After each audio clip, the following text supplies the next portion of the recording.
Hello everyone, today I've got another gaming public service announcement for you. Maybe I'll start public service announcements Saturdays or something like that. But anyway, today's announcement pertains to Diablo 3.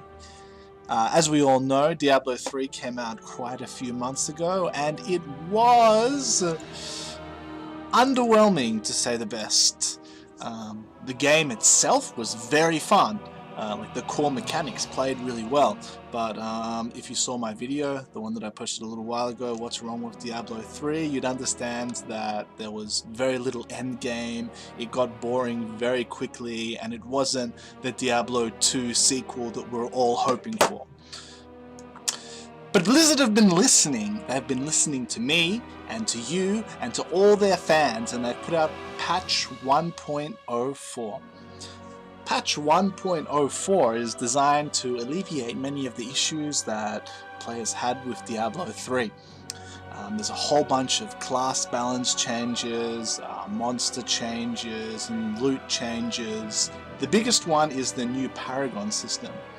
Many people felt that the endgame of Diablo 3 felt very unrewarding. You'd spend hours farming, and if you didn't find a good item, especially with the increased repair costs, you'd actually find yourself losing gold just by playing the game. It was really soul-crushing to not have any progression.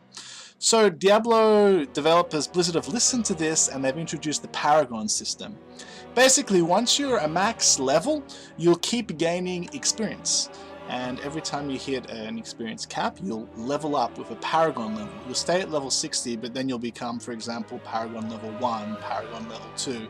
If you're looking at the video, it's the little blue levels in brackets that you'll see under the normal levels.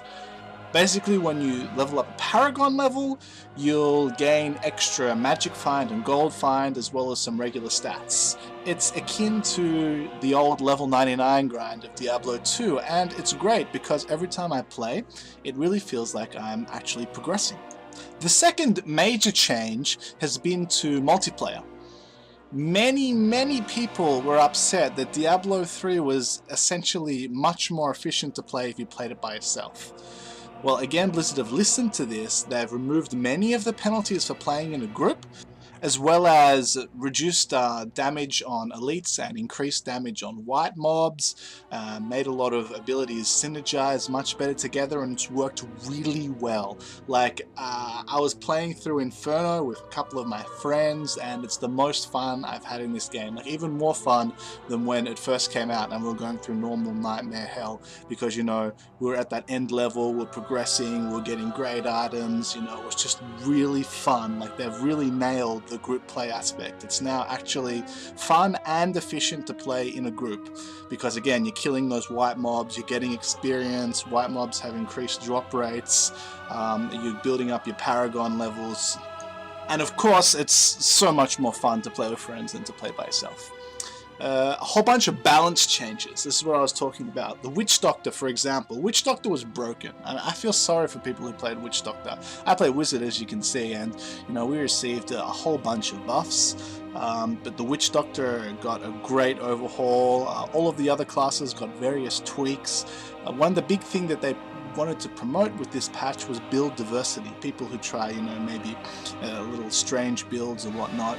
So, as you can see, by the builds that I'm using in these videos, it's quite unorthodox. I was trying for builds that would help with group play, as well as builds that would maximize DPS and survivability, and just fiddling around with a whole bunch of underused skills that got buffed during the patch.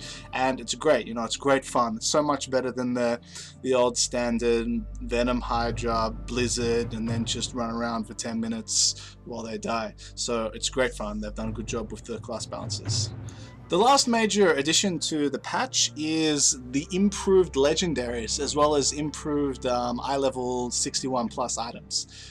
I actually found one of the new legendaries, and while it didn't have a very good damage roll, I can still see that they tried to put it into a niche. You can see it's this item right here, the Fragment of Destiny, which is geared towards melee build Wizards, which is, like I said, an unorthodox kind of build, but Blizzard have gone, hey, you guys like doing that, let's help you out there. There's also a whole bunch of quality of life changes.